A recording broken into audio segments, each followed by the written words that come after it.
El frío de Madrid se colaba por los huesos. Una llovizna fina y persistente envolvía el centro de la ciudad en un manto gris.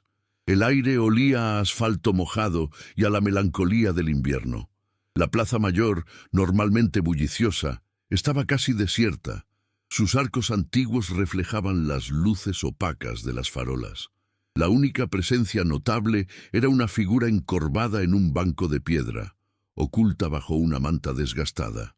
Los transeúntes, envueltos en abrigos de lana y bufandas de marca, pasaban de largo, sus rostros impasibles, como si la pobreza fuera parte del paisaje urbano tan común como los taxis amarillos. El escenario era un estudio de contrastes. La opulencia de las fachadas históricas y los escaparates de lujo se enfrentaba a la cruda realidad de la exclusión y el desamparo. A lo lejos, como una figura tallada en mármol, apareció Sebastián Damián. Su abrigo de cachemira, de corte impecable, parecía repeler el frío y la humedad. Cada uno de sus pasos era medido, decidido, un reflejo de su mente analítica y controladora. El rostro de Sebastián, aunque cincelado por el éxito y la madurez, carecía de calidez, como si las emociones se hubieran extinguido hace mucho tiempo. Sus ojos, antes vibrantes con la curiosidad de la juventud, ahora solo reflejaban la implacable monotonía de los números y los negocios. Su vida, un laberinto de decisiones financieras y reuniones sin fin, lo había convertido en un autómata, una máquina perfecta cuyo único propósito era acumular más y más, sin un objetivo final. Mientras se acercaba al centro de la plaza, Sebastián se detuvo bruscamente. Su mirada, que solía escanear el entorno en busca de amenazas o oportunidades de negocio, se fijó en el banco de piedra, no en la figura encorvada en sí, sino en el detalle casi insignificante que colgaba de su cuello. A través del pelo sucio y enredado de la persona, sobresalía un cordón delgado, y en él, un pequeño objeto que brillaba de forma tenue. Era una réplica exacta del anillo que su hermana menor, a quien no había visto en 2 décadas, usaba como amuleto. Un escalofrío le recorrió la espalda, rompiendo la indiferencia que había mantenido durante tantos años.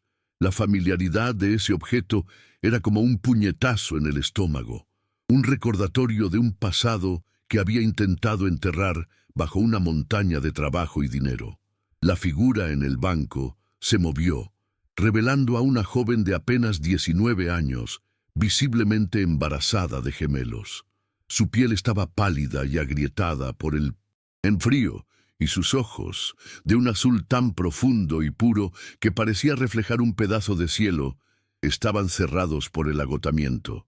Su vientre abultado era la única posesión que parecía proteger con la vida, con sus brazos delgados envueltos a su alrededor en un gesto protector.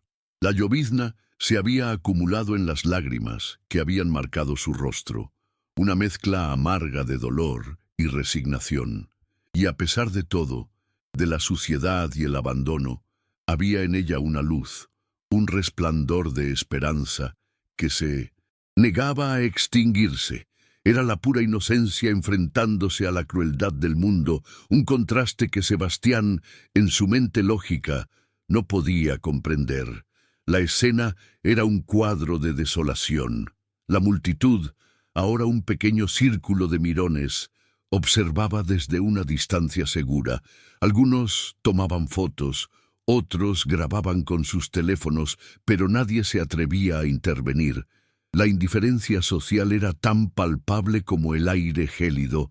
Sebastián, que hasta ese momento se había mantenido al margen de las emociones humanas, sintió un impulso irracional de acercarse.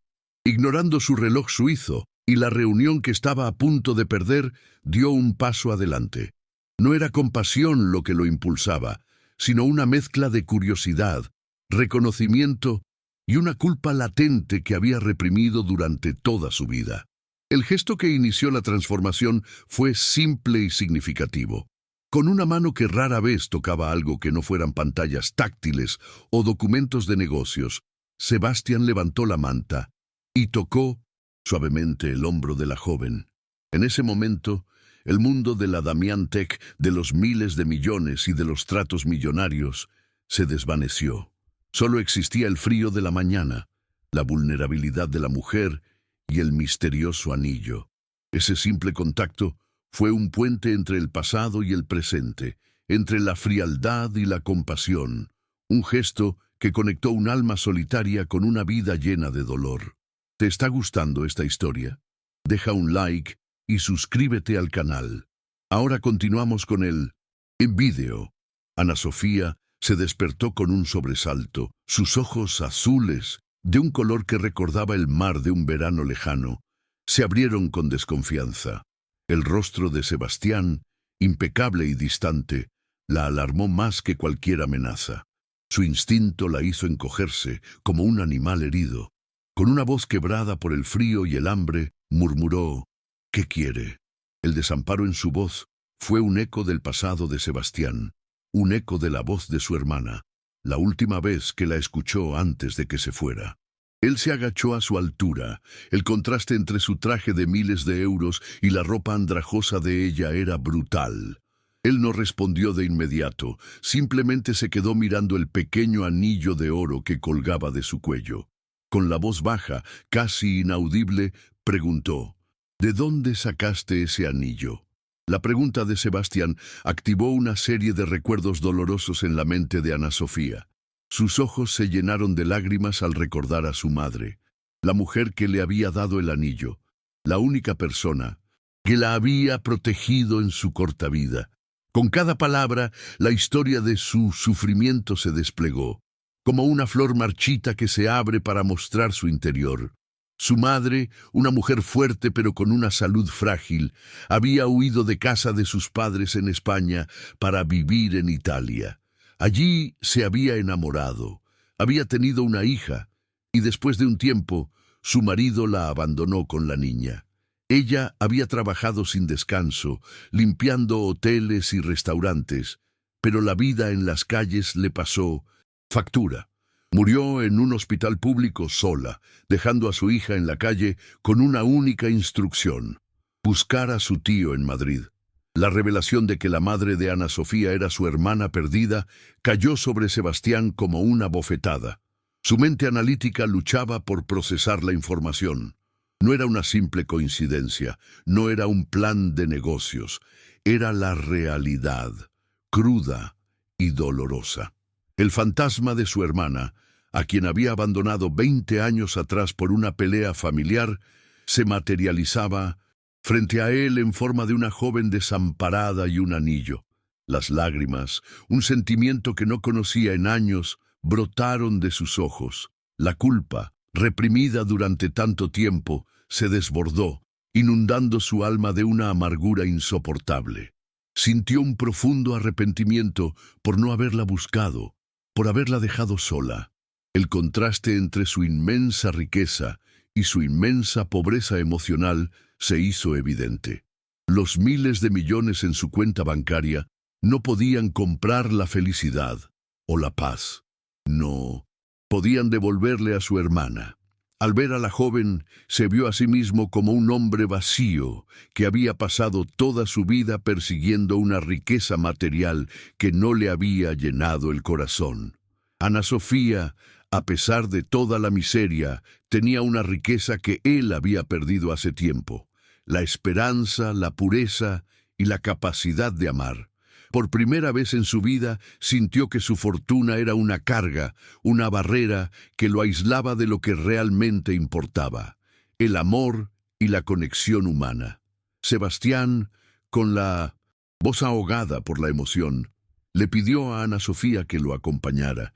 La llevó a una cafetería cercana, donde ella, con sus manos temblando de frío, sostuvo una taza de chocolate caliente, la primera cosa caliente que había tomado en días. La calidez del chocolate era un contraste con el frío de la calle, así como la amabilidad de Sebastián era un contraste con la crueldad que había conocido. Ella le contó toda la historia de su vida, sin adornos ni exageraciones. La voz de Ana Sofía, a pesar de su debilidad, tenía una fuerza interior, una resiliencia que sorprendió a Sebastián. A cada palabra de dolor, él sentía que se abría un hueco en su corazón, un hueco que solo el amor y el perdón podían llenar. Mientras la escuchaba, Sebastián no pudo evitar recordar su propia infancia, la casa lujosa, las niñeras, los padres que siempre estaban demasiado ocupados para abrazarlo. La soledad, a pesar de todo el lujo, siempre había sido su compañera.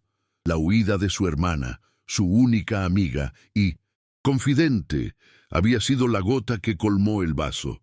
En ese momento, en la cafetería, mirando a su sobrina, se dio cuenta de que su vida había sido un intento desesperado de llenar un vacío creado por la falta de amor y conexión. Ahora, frente a él, tenía la oportunidad de llenar ese vacío, de construir una familia, de ser el tío que su hermana, en su lecho de muerte, había deseado para su hija. La idea de adoptar a Ana Sofía y a sus futuros hijos, aunque descabellada para cualquier persona cuerda, era la única cosa que tenía sentido para Sebastián. Lo que el dinero no podía comprar, el amor sí podía. El gesto de tocar su mano, de pedirle que lo acompañara a su mansión, no era un acto de caridad, sino un intento de redención. Él no solo quería ayudarla, quería sanar sus propias heridas. Él la miró a los ojos y le vio a su hermana la pureza de su alma que había sido manchada por la crueldad del mundo. Él le dijo, con una voz cargada de emoción, que quería ser el tío que ella merecía, el protector que su madre había deseado para ella. El vínculo emocional entre ellos se construyó con cada palabra de la historia de Ana Sofía. La vulnerabilidad de ella, su inocencia, su dolor, tocaron una fibra sensible en el corazón de Sebastián. Él, un hombre que vivía en un mundo de números y lógica, se encontró inmerso en un mar de emociones que no podía controlar. La barrera que había construido alrededor de su corazón se estaba desmoronando, revelando a un hombre que había sido herido y que necesitaba desesperadamente ser amado. Ana Sofía, por su parte, se vio confrontada con una realidad que no podía entender. La amabilidad de Sebastián era una cosa nueva para ella. La idea de tener una familia, un hogar, era un sueño que había enterrado hace mucho tiempo. Los obstáculos no se hicieron esperar. La prensa, siempre hambrienta de historias de ricos, los persiguió. Los artículos sensacionalistas, con titulares como «El CEO millonario que adopta a una mendiga», llenaron las páginas de los periódicos.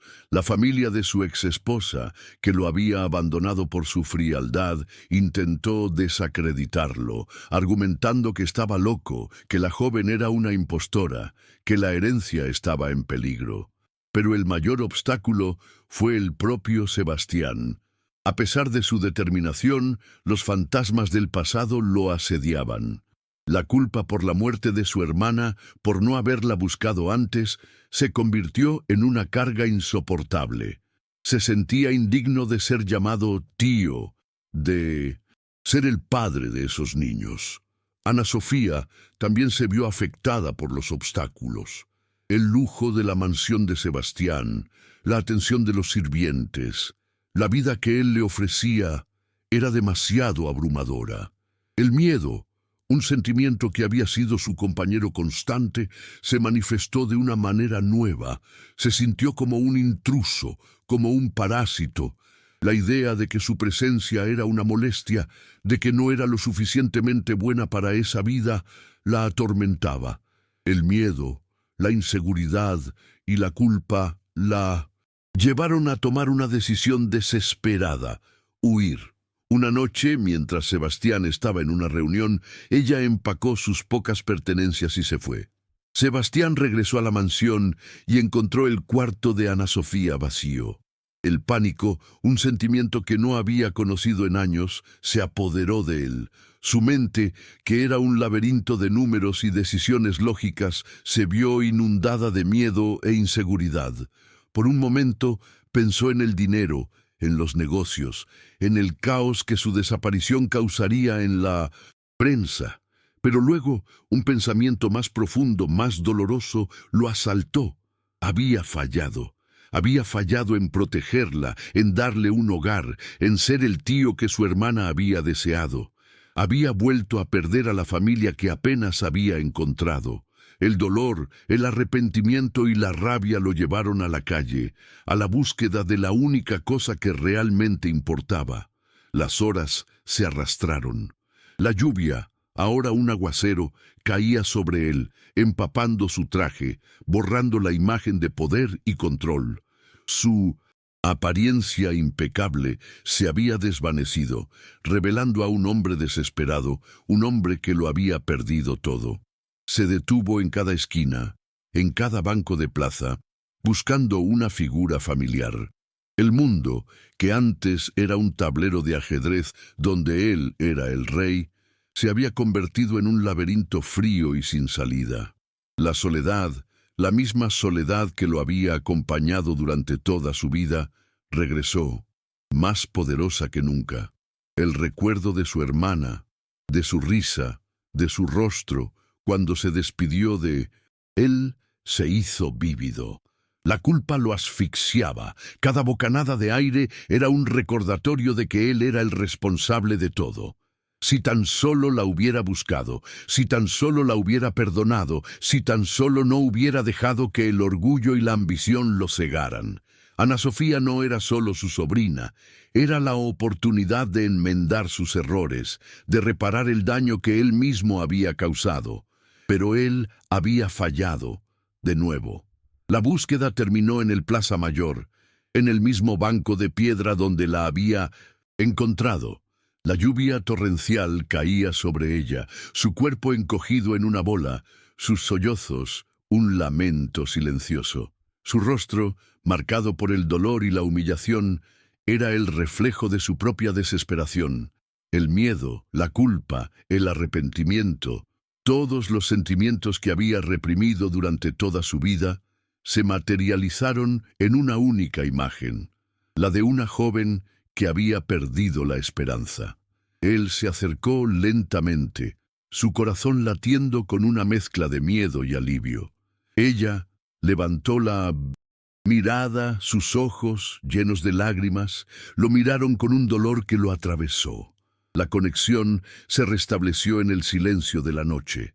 Él no dijo nada, simplemente se sentó a su lado, la llovizna cayendo sobre ambos. La riqueza material, los negocios, la fama, todo se desvaneció. Solo existía el frío, la lluvia y la conexión entre dos almas solitarias que habían encontrado una en la otra la única esperanza de redención. El mundo de la Damiantec, de los miles de millones y de los tratos millonarios, había sido reemplazado por la simple realidad de la necesidad humana, del dolor y la esperanza, un recordatorio de que la vida, en su esencia más pura, es un acto de amor y compasión. Sebastián no levantó a Ana Sofía del banco, simplemente se sentó a su lado, la lluvia mezclándose con las lágrimas que rodaban por su rostro. La imagen del hombre de negocios, impecable y distante, se había desvanecido, dejando al descubierto a un hombre destrozado. Ana Sofía lo miró, y por primera vez vio a un ser humano, no a un millonario. Los ojos de él, llenos de un dolor que ella conocía muy bien, la conmovieron. En un gesto que la asombró, él le tomó la mano, sus dedos entrelazados, creando un lazo invisible que unía sus almas. El silencio se rompió cuando Sebastián, con la voz ahogada por la emoción, le confesó su arrepentimiento. Le dijo que había fallado, que había abandonado a su hermana y que la había perdido para siempre. Él no había logrado protegerla, ni a ella ni a los niños. Con cada palabra, Sebastián desnudó su alma, revelando el trauma de la infancia que había enterrado bajo una capa de ambición.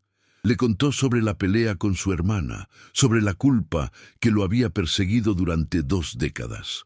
Le dijo que la mansión, ese símbolo de su éxito, era en realidad su prisión, un lugar frío y sin vida que él había construido para protegerse del dolor.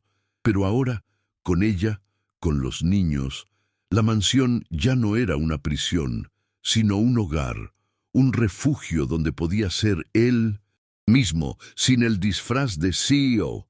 Le dijo que su hermana, aunque muerta, le había dado la oportunidad de redimirse, de reparar los errores del pasado. Le dijo que ella y los niños eran su segunda oportunidad, su milagro.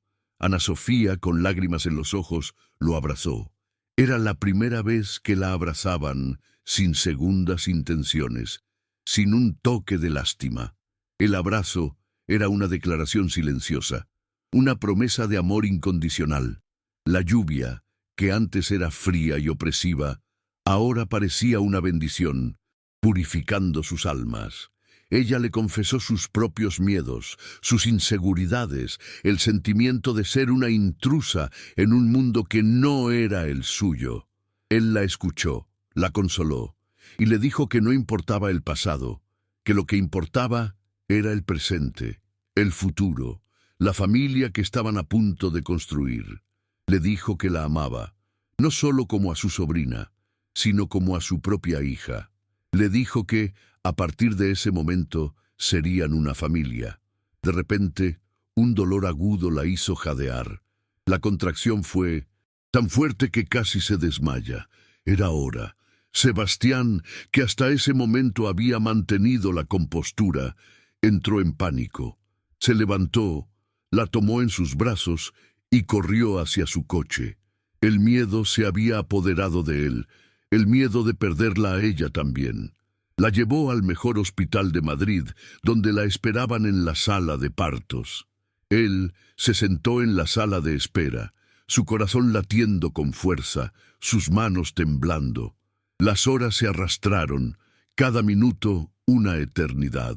El sonido de los lloros de un recién nacido lo sacó de su trance. Era un niño. La enfermera le dijo que su sobrina había dado a luz a un varón y que estaba bien. Unas horas después, una segunda enfermera salió de la sala de partos.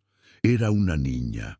La noticia llenó a Sebastián de una inmensa alegría, pero también de una profunda tristeza. Su hermana no había podido ver a sus nietos. Él se sintió abrumado por la emoción, las lágrimas brotando de sus ojos. Entró en la habitación, sus ojos fijos en la pequeña figura de Ana, Sofía, exhausta pero sonriente, con un bebé en cada brazo. Era un milagro. Los ojos de los gemelos, de un azul tan profundo como los de su madre, lo miraron, y él supo que su vida había cambiado para siempre. Sebastián se acercó a la cama, se arrodilló y le hizo la pregunta que iba a cambiar sus vidas para siempre. Ana Sofía, ¿me permitirías adoptarte y a los gemelos? Quiero ser vuestro padre, la familia que siempre he deseado, el hogar que siempre habéis merecido. La propuesta era un acto de amor incondicional, un acto de redención. Era una manera de decirle al mundo que la riqueza no se mide en números, sino en la capacidad de amar y ser amado. Ana Sofía, con lágrimas en los ojos, le dijo que sí. ¿Te está gustando esta historia? Deja un like y suscríbete al canal. Ahora continuamos con el video. La adopción de Ana Sofía y los gemelos fue rápida y sin complicaciones. Un proceso legal que Sebastián manejó con la misma eficiencia que sus negocios, pero con un sentimiento que nunca antes había conocido. La prensa, que en un principio había hurgado en la historia con morbo, ahora la presentaba como un cuento de hadas moderno, un testimonio de la bondad humana. Los titulares sensacionalistas dieron paso a artículos conmovedores sobre la transformación del magnate de la tecnología. Los colegas de trabajo de Sebastián, antes fríos y distantes, ahora lo miraban con un nuevo respeto, admirando su coraje y su corazón. La familia de su exesposa, que había intentado desacreditarlo públicamente, se vio silenciada por la aplastante verdad de su felicidad. Por primera vez en décadas, Sebastián se sintió completo, no por su imperio, sino por la familia que había encontrado. El cambio en Sebastián fue más que un simple acto de caridad. Fue una profunda y fundamental transformación. El hombre que una vez había sido un autómata movido por el poder y las cifras, se había convertido en un ser humano lleno de calidez y empatía. Como un símbolo de su nueva vida, creó la fundación El Anillo de Sofía, un hombre que resonaba con la memoria de su hermana y el milagro que le había traído su sobrina. La fundación se dedicaba a ayudar a jóvenes madres en situación de calle, proporcionándoles vivienda, educación y asistencia médica para ellas y sus hijos. La iniciativa, financiada con su propia fortuna, se convirtió en un faro de esperanza en Madrid, y Sebastián, con su nueva familia, en una figura pública que predicaba con el ejemplo, mostrando que la verdadera riqueza reside en la capacidad de amar y dar. La mansión de Sebastián, antes un palacio de mármol frío y vacío, se transformó en un verdadero hogar. Los corredores que resonaban con la soledad ahora se llenaban del eco de las risas de los gemelos, Pedro y María. Las salas, antes solo decoradas para impresionar, se adornaron con juguetes, dibujos infantiles y fotografías de la nueva familia.